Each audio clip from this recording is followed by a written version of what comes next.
The sun broke over the horizon, turning the Nile into a ribbon of hammered gold.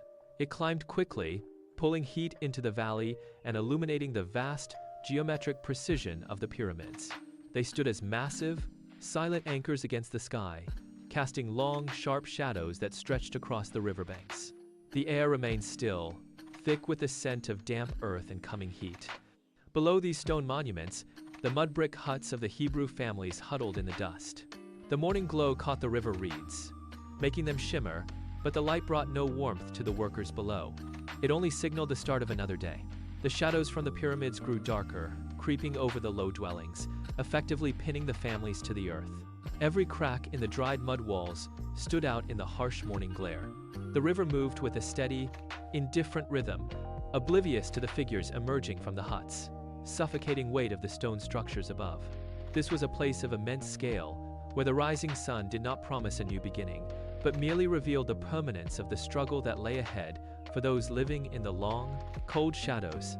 The silence of dawn shattered as the work lines formed. Hebrew men dragged massive stone blocks across the dry, uneven ground, their feet churning up clouds of choking dust. Every movement was heavy, deliberate, and strained. The sound of stone grinding against sand dominated the morning. Egyptian officers paced the perimeter, rods in hand, their voices cutting through the heat with sharp, rhythmic commands. They did not wait for the men to find their rhythm. A block slipped from his grip, thudding into the dirt with a jarring crack. An officer lunged forward, his rod whistling through the air to strike the earth just inches from the men's heels. He shouted, forcing the group to reset their grip and shove the weight forward again. Shoulders strained under the pressure, muscles trembling with the effort to keep the massive load moving. Sweat carved clean tracks through the layers of dust on their faces, yet no one stopped. The rhythm of the work was enforced by fear. Every breath was labored, shallow, and quick. They moved in a cycle of exertion, pushing against the unyielding stone, driven by the constant threat of the guards circling the work site. The heat rose, shimmering off the rocks, turning the construction zone into a furnace of unrelenting labor. The pace did not slow as the sun climbed higher, baking the earth until the sand burned through the soles of their feet. Hebrew men leaned into their ropes, the coarse fibers biting deep into calloused skin. Near the center of the line, a Hebrew elder moved with a slow, deliberate gait. He was not carrying stone, but his eyes were fixed on the horizon, searching for something beyond the reach of the officers. As he passed a group of men whose legs were buckling under a massive slab,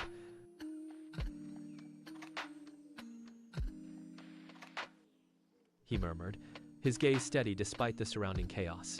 The words rippled through the line, a sudden, sharp contrast to the shouting of the guards. One man, his face masked in dust, paused for a heartbeat, his grip tightening on the ropes instead of letting go. The elder continued down the line, passing the same message to others, his presence a quiet anchor in the shifting sand. The threat of the officers remained, but the exhaustion in the men's eyes seemed to settle into a hardened, tempered resolve. They pushed the stone forward, the weight no longer just a burden of the day, but a test of their endurance. The elder reached the end of the line and stood silent, watching the men work with a new internal focus that defied the heat and the iron-fisted demands of their taskmasters. The rhythm of the worksite broke when a rider galloped into the center of the camp. He pulled his horse to a halt, spraying dust over the men who had been dragging the stone. The officers ceased their pacing, their rods lowered as they gathered to hear the announcement. A hush spread outward from the center, moving through the lines like a cold wind. The news arrived in fragments, a new decree from the palace. The Nile was no longer just a source of water, it was to be a grave. Every Hebrew boy born from this day forward was to be cast into the river. The words hit the men with more force than any physical blow. A man near the front let his rope slip. It hit the dirt with a thud that sounded unnaturally loud in the sudden stillness. His hands began to shake, and he looked toward the huts where his own family waited. The officers remained silent, their expressions cold as they watched the realization take hold. The heat of the sun seemed to vanish, replaced by a sharp, biting dread that silenced the entire camp. There was no defiance left, only the raw, suffocating weight of a future stolen. The men stood motionless, gripping their tools as if they were the only things anchoring them to the earth, while the terror deepened, turning the construction site into a place of absolute, trembling silence. Inside the mud-walled hut, the air hung heavy and still. Jochebed sat on the packed earth floor, her movements measured and slow, as she pulled her newborn closer to her chest. The infant made a soft, rhythmic sound, a stark contrast to the silence she enforced upon the room. Amram stood by the door, his back braced against the rough wood, his ears straining to catch every vibration from the path outside. He did not look at the sun-drenched doorway, he kept his eyes on the shadows pooling in the corners. A heavy thud of boots sounded on the earth outside, followed by the metallic clatter of equipment. Amram held his breath, his hand gripping the latch until his knuckles turned pale. The patrol passed, their voices fading into the distance, but the tension in the room did not dissipate. Jochebed looked up, her eyes wide, searching Amram's face for confirmation that the danger had moved on. He nodded once, a sharp, jagged movement, and stepped away from the threshold to kneel beside her. They did not speak. Words were a luxury they could not afford. They huddled together, forming a circle of warmth and concealment around the child. Every creak of the floorboards outside became a threat, and every breath they took was a calculated effort to remain invisible within their own home. Miriam stood at the window, a narrow slit in the mud wall that looked out onto the main path. The heat outside shimmered in waves, distorting the shapes of those moving through the village. Her hands were pressed against the frame, her grip so tight that the wood bit into her palms. Outside, a squad of guards moved with rhythmic, heavy steps. They were stopping at every third dwelling, their voices sharp and commanding as they demanded entry. Miriam watched the leader pause, his head turning, his eyes scanning the row of huts. She felt the pulse in her neck hammer against her skin. When the guard took a step toward their lane, the breath caught in her throat. She did not pull back. She focused on the rhythm of their march, calculating the seconds until they reached their threshold. She turned her head slightly to catch her parents' gaze in the dim light of the room. Her expression was a rigid mask of warning. She pressed her fingertips to her lips, a silent command for total stillness. The shadow of a spear tip flickered across the wall behind her. She did not blink. She watched the patrol pass their door, the sound of their heavy boots reverberating through the earth, until the last soldier vanished behind the neighboring wall. The night deepened, casting the room into flickering amber light. Jochebed pulled a bundle of dried river reeds into the center of the floor. Her hands moved with a frantic, rhythmic precision. She began the weave, twisting the tuft. She did not stop to wipe them. She adjusted her grip, bending the stubborn stalks until they surrendered to the pattern. The sound was a dry, rasping friction that filled the small space. She worked by memory, her eyes fixed on the growing structure. A thick reed splintered in her grasp, the structure bowing weakly. She cursed under her breath, tore the damaged section away, and began that layer again, her movements sharper, more deliberate. Her shoulders ached from the hunched posture, but she drove the needle-like end of a reed through the dense mesh, locking the weave into place. The basket began to take form, a hollow, rounded cradle rising from the dust. She checked the stability with a firm press of her palm. It held. She reached for the next bundle, her breath ragged, her focus entirely on the strength of the walls she was building to carry her son away from the reach of the palace. Jochebed pulled a heavy clay pot from the corner, the thick, pungent smell of pitch filling the air. It was dark, viscous, and heavy with the smell of the earth. She dipped a wooden paddle into the sludge and dragged it across the outer weave of the reeds. The black liquid soaked into the fibers, turning the pale, dry material into a slick, impenetrable surface. She worked in long, sweeping strokes, her movements becoming faster as the pitch began to cool and thicken in the night air. A glob of the boiling sealant dripped onto her wrist, searing her skin. She gasped, stifling the sound against her shoulder, and pressed on without a second of delay. She could not afford to stop. The basket had to be airtight. She turned the vessel, coating the base, the sticky resin clinging to her skin like a stain that would never fade. She inspected the seams, finding a thin gap near the edge. She pushed the pitch deep into the weave, smoothing it over with her thumb until the surface was seamless and solid. She set the pot aside. The first gray light of dawn bled through the gaps in the doorframe, signaling the end of her window of safety. Jochebed did not look toward the horizon. Her world had narrowed to the space between her palms. She pulled a strip of clean, coarse linen across the floor. She laid it inside the basket, pressing the fabric deep into the curves until it lined every inch of the interior. She turned to the corner where baby Moses lay. He was quiet, his chest rising in a soft, rhythmic hum. She lifted him. The weight of him in her arms was a physical ache that pulled at her shoulders. She placed him onto the linen, centering his small body within the reed walls. She folded the corners of the cloth over him, tucking the edges firmly so he would remain still. A patrol drum sounded in the distance, a dull, rhythmic thud that vibrated through the floorboards. She knew the time had expired. She leaned down, closing the distance between them. She pressed her forehead against his, holding the contact, feeling the warmth of his skin against her own. She did not weep. She pulled her face back, her eyes locking onto his one last time. She holds the edge of the basket. She stares sadly for the final act of letting go. Jochebed stepped out into the pre-dawn chill, the basket balanced firmly against her hip. She kept her gaze low, scanning the path for the silhouettes of gods. The village was still, save for the distant, rhythmic clatter of metal on stone from the perimeter. She moved toward the riverbank, her stride long and cautious. Halfway down the embankment, her heels sank into a pocket of soft, saturated clay. She stumbled, the basket tilting precariously as she threw her weight forward to regain her balance.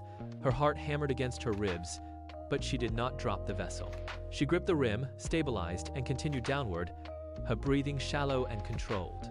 The river churned before her, a dark ribbon of water reflecting the fading stars. She waded into the shallows, the cold water soaking her feet and pulling at her ankles. She pushed deep into the tall, thick reeds, their sharp edges grazing her skin. She found a quiet pocket where the current slowed, shielded by a dense wall of green stalks. She lowered the basket into the water, feeling the weight leave her arms as the current took hold. She pushed it further, wedging it securely between the thickest stems. She stood still for a heartbeat, hands empty, watching the reeds close behind her work. Miriam retreated from the water, her feet finding purchase on the firm dirt behind a cluster of palms. The river was a chaotic expanse of morning noise.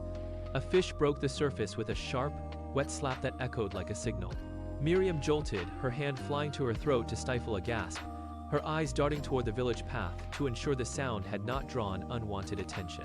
The silence returned, heavy and thick. She shifted, peeking around the edge of the trunk. The reeds swayed in the slow, rhythmic current, but the basket remained anchored deep within the stalks. She counted the seconds by the steady beat of her own pulse. Every rustle of the wind through the fronds sounded like footsteps approaching on the bank. She gripped the rough bark until her fingers ached, her entire frame locked in rigid vigilance. The river continued its relentless flow, indifferent to the fragile weight it held. She watched the green wall of the reeds, waiting for the water to betray the hidden cargo. Her focus did not break, not even when the sun began to crest, sharpening the outlines of the riverbank into a dangerous, visible clarity. A rhythmic thud of sandals on packed earth signaled the approach. The royal procession emerged from the tall grasses, a line of figures moving with measured, heavy steps. Egyptian princess walked at the center, her pace slow and deliberate. She stopped near the water, the heavy air of the morning clinging to the riverbank. Egyptian maiden trailed a few paces behind, eyes scanning the horizon, not the ground. Egyptian princess turned her head, the movement fluid, her gaze sweeping across the surface of the Nile. She halted. A faint ripple moved against the grain of the current, distinct from the natural sway of the reeds. She stepped closer to the mud-slicked edge, her brow furrowing. Egyptian maiden moved forward to intercept, her hand hovering near her waist, but Egyptian princess raised a palm to silence her. The princess leaned forward, peering through the dense, tangled stalks, her eyes locked onto the carefully woven, basket surface hidden in the green. She stood frozen, the noise of the procession fading into the background. Egyptian maiden followed her line of sight, her expression shifting from confusion to sudden realization. The princess pointed, her fingers steady as she indicated the mysterious, floating object trapped within the reeds. The history of the river shifted in that singular, quiet moment of discovery. Egyptian maiden waded into the shallows, the water swirling around her ankles, obscuring her footing. She reached out, her fingers brushing the rough, pitch-smeared reeds of the basket. It was wedged tight against a thick root. She tugged, but the craft held firm against the mud. She braced her feet, leaned into the current, and gave a sharp, forceful pull. The basket broke free, bobbing violently as it drifted into her grasp. She turned back toward the bank, holding the weight against her chest. Egyptian princess waited on the dry mud, her posture rigid. Egyptian maiden set the object down at the feet of the princess. The air grew still. Egyptian maiden gripped the edge of the lid, her knuckles tightening as she hesitated for a heartbeat. A sudden, high-pitched wail erupted from within, shattering the morning quiet. The sound was raw and insistent, echoing off the surface of the Nile. Egyptian princess recoiled slightly, her hand flying to her chest, her eyes widening. The sharp cry hung in the air, transforming the princess from a distant royal figure into someone suddenly, viscerally present. She leaned down, her gaze locked on the small, moving bundle, the sound of the infant dictating the rhythm of her next breath. The sound of the crying infant drew a circle of silence around the royal group. Egyptian princess remained motionless, her attention entirely fixed on the basket. A twig snapped nearby, a sharp sound that cut through the wailing. Egyptian maiden spun around, her eyes scanning the dense palm grove. From the shadows, Miriam stepped onto the sun-drenched bank. She moved with deliberate caution, her hands visible and empty. Egyptian maiden took a protective step forward, hand extended to halt the intrusion, but Egyptian princess lifted her chin, signaling for the maiden to stand down. Miriam stopped a few paces away, her posture rigid but her voice firm. She watched the princess, who now held the infant's blanket with hesitant, careful fingers. The distance between the royal party and the girl felt immense. Miriam spoke, her words cutting clearly through the humid morning air.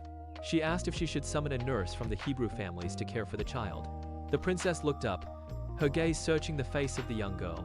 The offer hung between them, a fragile bridge built on the necessity of the moment. Egyptian princess nodded. Once, a brief and decisive motion that granted the request. Miriam did not linger.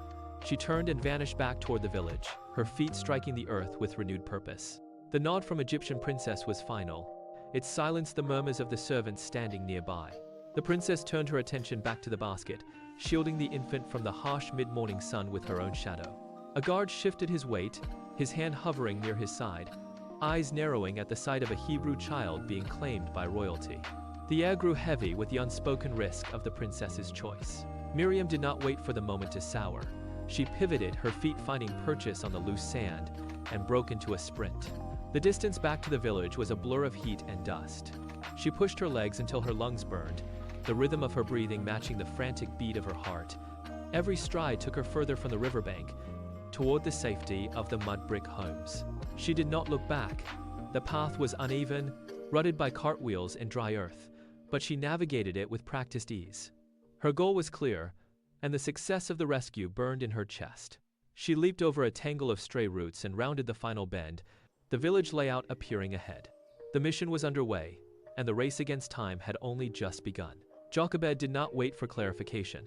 She left the hut, her pace rapid, kicking up plumes of dry dust. She could see the royal procession gathered at the water edge, a splash of color against the drab riverbank. As she approached, two guards crossed their spears, barring her path. She stopped, breath coming in ragged gasps, her eyes locked on the basket held by the princess. Egyptian princess raised a hand, and the guards retracted their weapons, stepping aside with audible grunts of disapproval. Jochebed moved forward, her legs heavy but her resolve absolute. She reached the circle. The princess looked at her, then slowly tilted the basket toward her.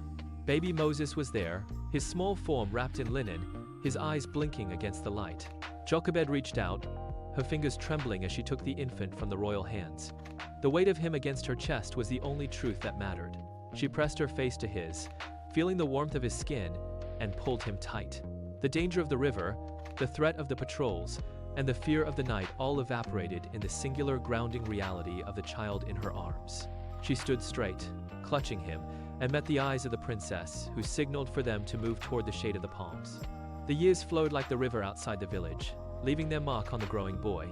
Inside the home, Jochebed spent her days smoothing the hair of Moses, her touch lingering as she watched him study the world beyond the door. When the sun dipped low, the air in the room grew heavy and still. Amram would sit on the low floor, pulling the Moses close. He spoke in hushed, steady tones, tracing lines in the dirt floor to map out a story far older than the walls surrounding them. He told of the promises made to Abraham, the long journey of their people, and the weight of a name he had not yet fully understood. Moses sat motionless, his eyes fixed on his father's hands as they moved through the dust. He reached out to touch the markings, his small fingers following the patterns of a heritage he was meant to carry. There was a shift in his posture, a quiet intensity in the way Moses looked back at his father, seeking more.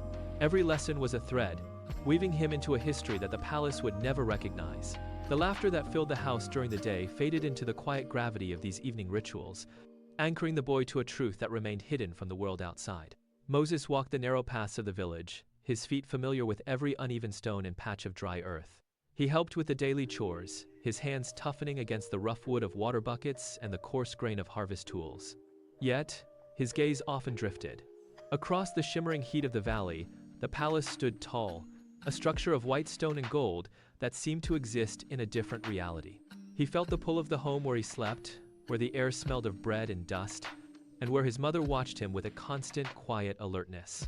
But he also felt the gravity of that distant architecture, a place he understood he was destined to occupy. Moses spent hours watching the royal messengers ride toward the gates, their horses kicking up dust that caught the light like gold. He was a bridge between two lives.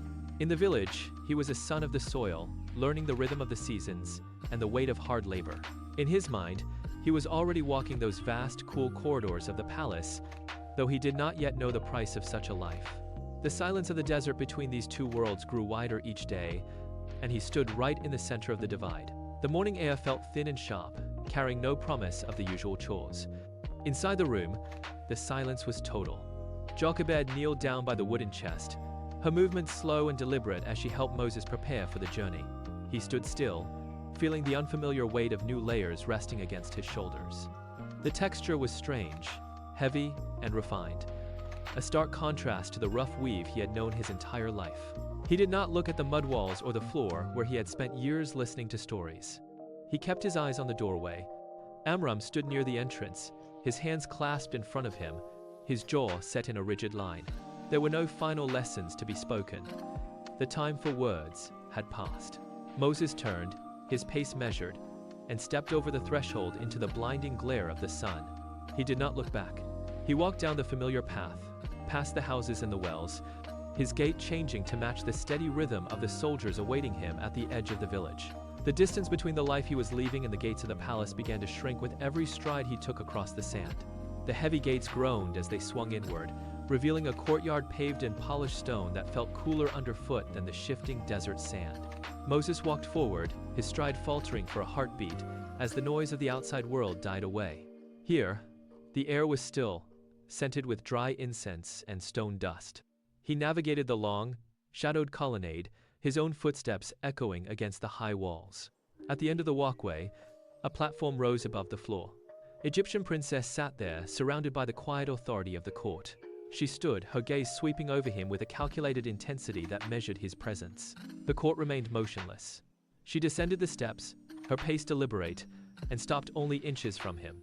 She placed a hand upon his shoulder, the contact firm and authoritative. She spoke, her voice carrying clearly through the chamber, declaring him a son of the house, and bestowing upon him a new name, Moses. The sound hung in the air, final and absolute. The life he had known in the village was now a ghost. He stood straight, met her gaze, and accepted the weight of the name that would define his entire future. The rhythm of the palace was relentless, measured by the turning of scrolls and the sharp instructions of tutors. Moses sat for hours in the scriptorium, his hands tracing the ink of complex calculations and historical records. He absorbed the strategies of trade, the mechanics of architecture, and the rigid protocols of governance. He grew sharp, his mind learning to dissect problems with cold, surgical precision. Yet, the air in the library felt stale, recycled through too many lungs. During the brief hours of respite, he did not seek the company of the royal court. He climbed the winding stairs to the highest terrace, where the wind whipped against the stone parapets. From this height, the city looked like a collection of scattered toys. He leaned against the cool surface, his eyes tracking the dust clouds rising from the distant construction sites.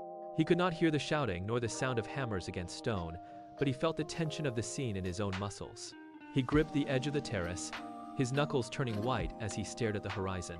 The knowledge he gained inside these walls felt increasingly like a cage. He watched the shadows lengthen over the fields, his pulse quickening in rhythm with a distant, invisible labor. The corridors of the palace were paved in cool, white marble that muffled his footsteps. Moses paced the long halls, his mind drifting away from the scrolls he had just abandoned. Every turn brought him past gilded statues and silent, watchful guards, yet he felt entirely absent from the space. He reached a wide, arched gallery that opened onto the southern edge of the palace perimeter. He stopped. The sudden, hot gust of desert air hit his face, carrying the metallic scent of sweat and sun-baked earth. Below, the landscape shifted into a brutal, jagged reality. He leaned into the stone frame, looking down at the wide expanse where the work continued. The line of laborers moved with a heavy, rhythmic slog, their bodies bent at sharp angles against the weight of the stone blocks. He watched the movement of the dust, the way it clung to the backs of the men, and the way the entire field seemed to vibrate under the relentless intensity of the sun. The silence of the hall behind him felt heavier than the noise of the world below. He tried to look away, to focus on the intricate carvings of the pillars, but his eyes were drawn back to the field. The disconnect was absolute. He stood there, motionless, caught between the suffocating stillness of the palace and the raw, kinetic struggle unfolding at his feet. Moses left the cool shelter of the palace and walked toward the edge of the construction site. The heat rose from the ground in shimmering waves, blurring the horizon and stinging his eyes. He stopped near a cluster of support pillars, hidden from the main thoroughfare. A few yards away, a Hebrew slave stumbled. The man dropped to his knees, his hands clawing at the loose dirt as he struggled to keep his weight from crushing his chest. The heavy block he had been carrying slid, pinning his foot. He did not cry out, but his breath came in short, jagged gasps. A shadow fell over the man. An Egyptian officer stepped into view, his face twisted in annoyance. He did not offer help. Instead, he gripped a heavy wooden rod, his knuckles tightening around the grain. He took a slow, deliberate step forward, planting his feet wide. The slave looked up, his body trembling, unable to rise. Moses watched from behind the pillar, his jaw set, his fingers digging into the rough stone. The air turned thin and sharp. The officer raised the rod high above his head, the wood catching the harsh midday light. The movement was slow, calculated, and cruel. Moses felt his pulse hammer against his ribs, a singular, cold fury eclipsing every lesson he had ever learned. The rod began its downward arc. The wood whistled through the air. Moses did not think. He did not calculate the cost. He exploded from behind the pillar, his boots kicking up a spray of hot, dry sand as he surged across the gap. His momentum was a physical wall. He slammed into the officer just as the rod reached the apex of its swing. His hand shot out, fingers locking like iron around the officer's forearm. The impact jarred them both, the wood clattering harmlessly into the dust. The officer staggered back, his face contorting in shock at the intrusion. Moses did not release his grip. He twisted the arm, forcing the man to pivot, his own face a mask of cold, absolute resolve. The silence that followed was deafening. The other workers stopped, their bodies frozen in place, eyes wide as they stared at the confrontation. The slave beneath them exhaled, a ragged, wet sound that cut through the still air. Moses stood between the aggressor and the fallen man, his breathing heavy and rhythmic. He felt the tension in the arm he held, the resistance of the man trying to pull away, but he did not let go. The hierarchy of the desert had been broken in a single, violent motion. The ground beneath them felt unstable, as if the very earth were waiting to see what would happen next. The officer snarled, jerking his arm with a sudden, violent snap. Moses felt the strain in his own shoulder, his boots sliding backward through the grit. He did not yield.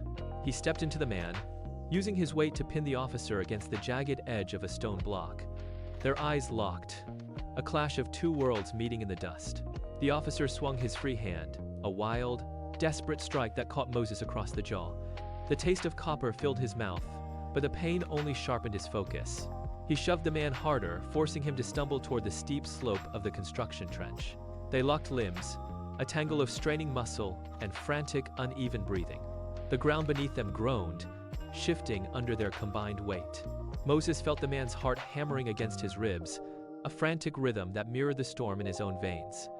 He pushed, heaved, and twisted, determined to break the man's stance. The air grew thick with the smell of sweat and dry, pulverized rock. Every move was a fight for control, every breath a battle for dominance. They teetered on the edge of the embankment, the loose earth giving way beneath their heels, pulling them both into the deepening instability of the pit. The edge gave way. Moses felt the earth crumble beneath his heels, but he anchored his weight, driving his shoulder forward with every ounce of his remaining strength. The officer's grip faltered as his center of gravity shifted into empty space. He clawed at the air, his boots scraping uselessly against the stone, before tumbling backward into the trench.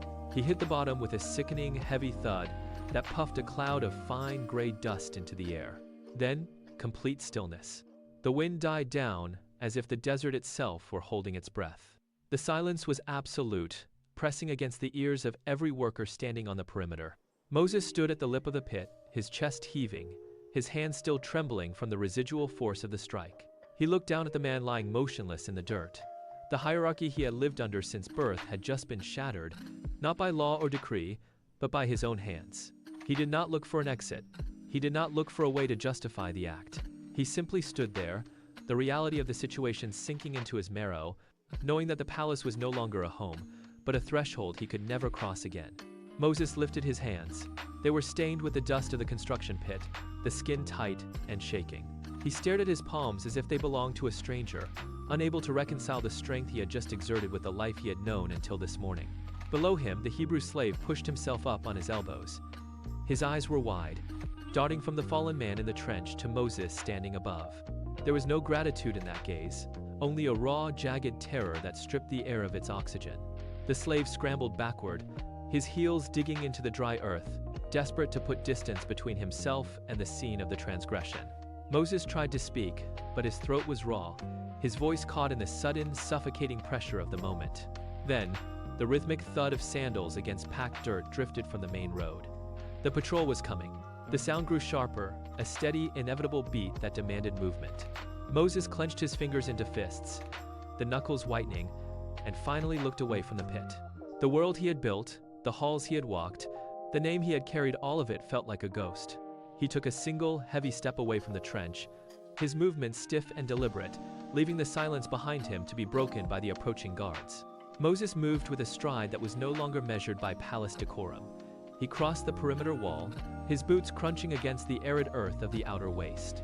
Behind him, the shouts of the guards grew muffled, lost in the rising intensity of the desert wind. He kept his head low, shielding his eyes from the grit and the blinding glare of the sun. The wind did not just howl, it carried a rhythm, a cadence he had not heard in years. It was the soft, persistent humming of Jochebed as she wove reeds by the riverbank. The sound cut through the chaos of his thoughts, sharp and clear against the harsh landscape. He stopped, tilting his head as if listening to a presence standing right beside him. Her words, once distant memories, now rang with the weight of a command. He remembered the feel of her hands pressing his forehead, the way she had sealed the basket against the current, and the certainty in her eyes when she whispered of his heritage. The wind pulled at his breath, but he did not turn back. The purpose that had been hidden since his birth settled into his chest, heavy and undeniable. He was no longer a stranger to his own life. He was a man finding his way home, guided by a promise that whispered in the sand. Moses reached the edge of the limestone ridge where the palace shadows ended and the open desert began. He stopped. The structure behind him was a monument of stone and authority, but it now looked like a cage. He reached up, his fingers working the fastenings at his throat. With a single, sharp motion, he pulled the heavy layers from his shoulders and let them fall into the dust.